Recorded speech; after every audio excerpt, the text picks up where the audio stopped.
Today, I'm going to explain a war drama movie called Stop Loss. Spoilers ahead. Watch out and take care.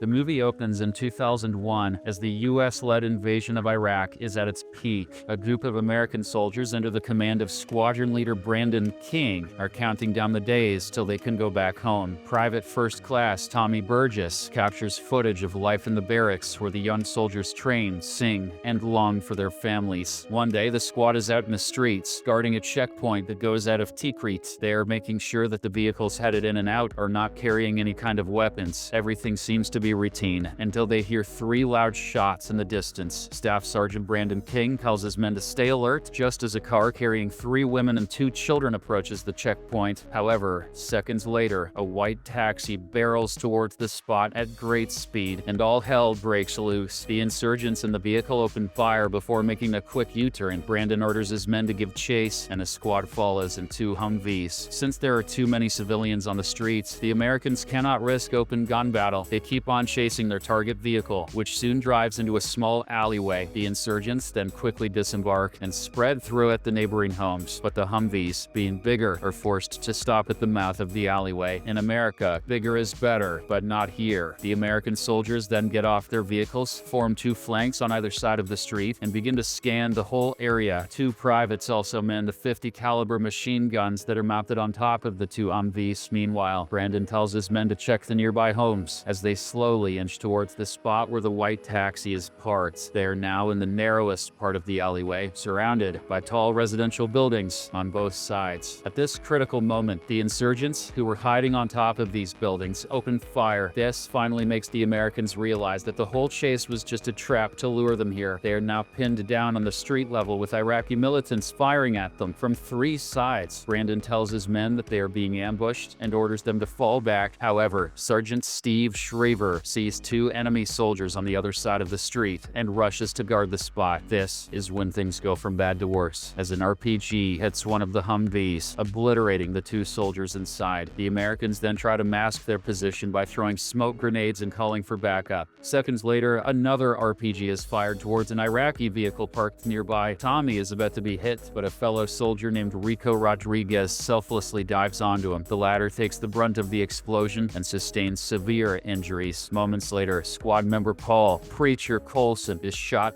right through the neck. He drops dead onto the lap of Tommy, who is still trying to gather his senses after the RPG explosion. That's the quickest a character has died after being introduced in mystery history. As the chaos unfolds, Brandon rushes into a nearby house to aid Steve, who has gone in all alone. He finds him injured and is forced to use 2 grenades as he goes in. Brandon does manage to save his comrade, but also discovers that his actions resulted in the deaths of several civilians. He grapples with the harsh realities of war as the ambush concludes with the loss of 3 soldiers. A few weeks later, the surviving members of the squad return to their hometown of Brazos, Texas. They are met with a warm welcome from the community, with people lining the streets to greet them. A huge carnival has been arranged in their honor, headed by the U.S. Senator Orton Worrell. The soldiers are decorated with bronze stars and purple hearts in a solemn ceremony. Despite the outpouring of support, Brandon finds himself overwhelmed by the crowd and is hesitant to deliver a speech. Steve recognizes his friend's apprehension and steps in to speak a few rousing sentences. After the ceremony, the senator pulls Brandon aside and has a one-to-one conversation. The senator says he's proud of what the soldiers have done for the country and offers help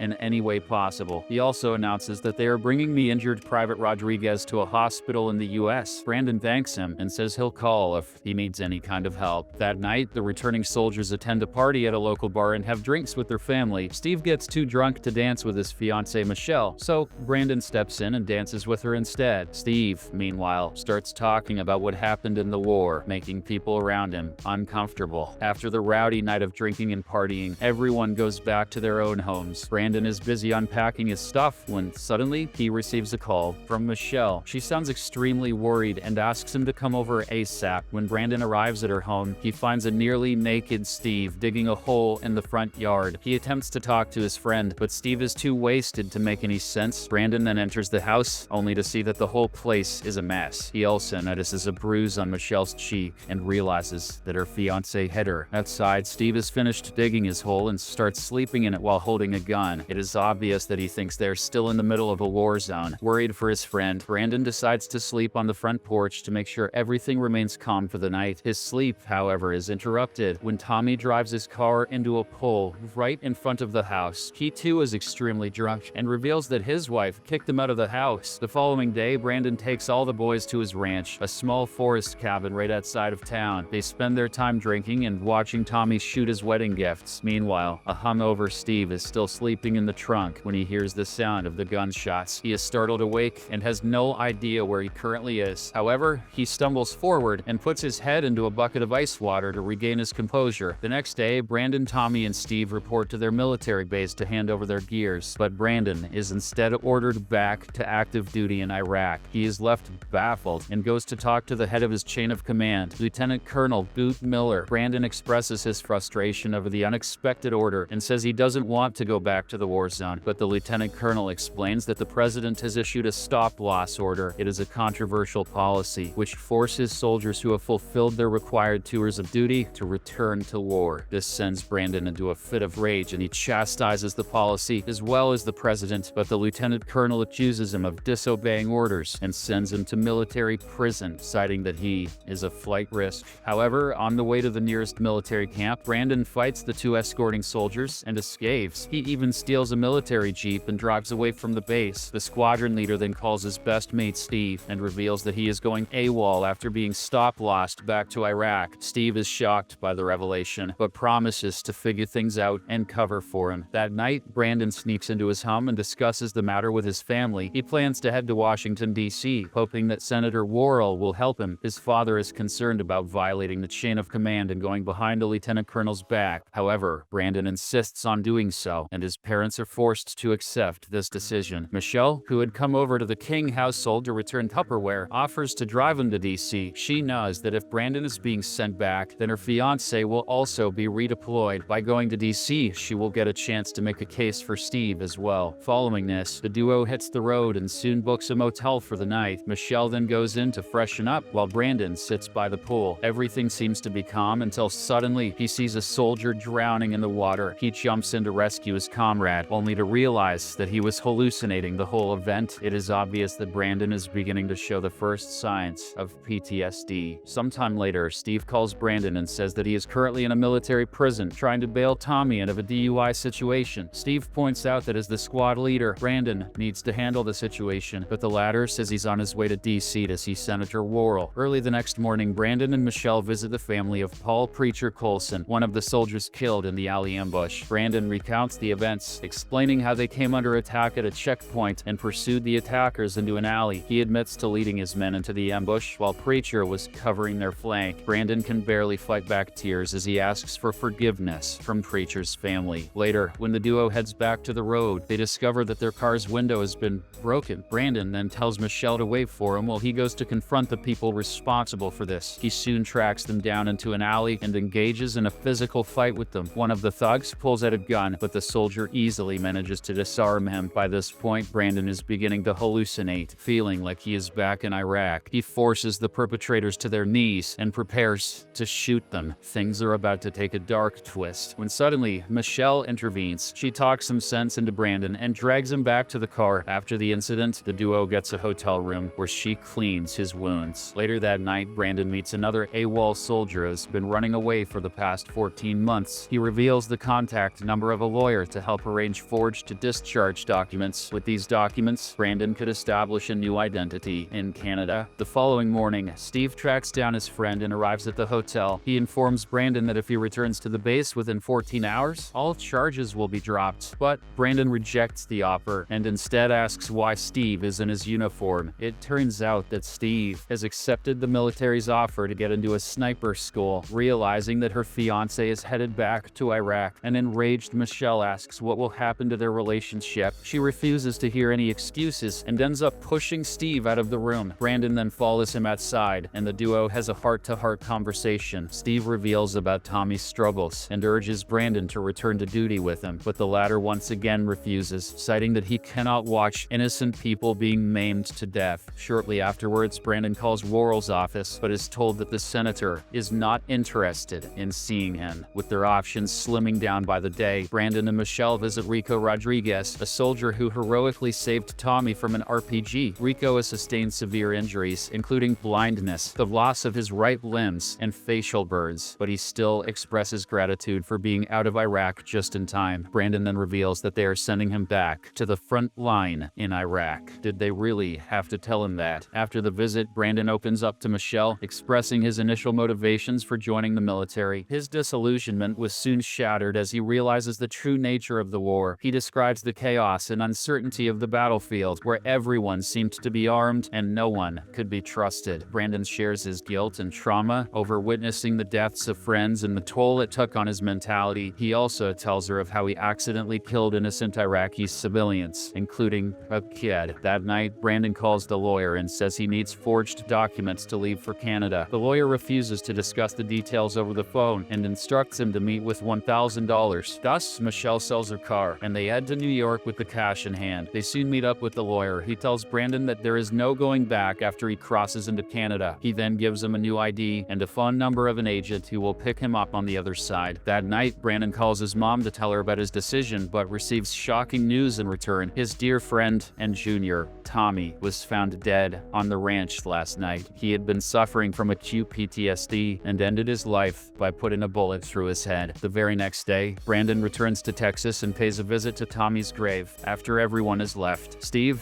who is nearby, notices this and confronts his best friend. Their conversation quickly escalates into an argument, and then into a full-blown fight. Steve accuses him of leaving their squad without a leader, but Brandon fires back, saying they will all suffer and die in a pointless war. The duo wrestles around in the mud for a while and eventually regains their composure. Finally, Brandon opens up, saying that he feels responsible for leading their group into that alleyway and killing so many of their fellow soldiers. Steve points out that he would have died without Brandon's leadership, but the latter has had enough. He then leaves the graveyard, leaving his best friend to cry in frustration. Following this, Brandon visits his house to meet his parents and bid them farewell. He packs his bag, after which his mother and Michelle drive him to the Canadian border. Once there, Brandon takes a moment for himself and realizes that he is about to leave behind everything he has ever known. He also knows that even if he crosses the border, the ghosts of the war will never leave him. There is no escape, only a choice between two torturous paths. Eventually, Brandon changes his mind and decides to stay back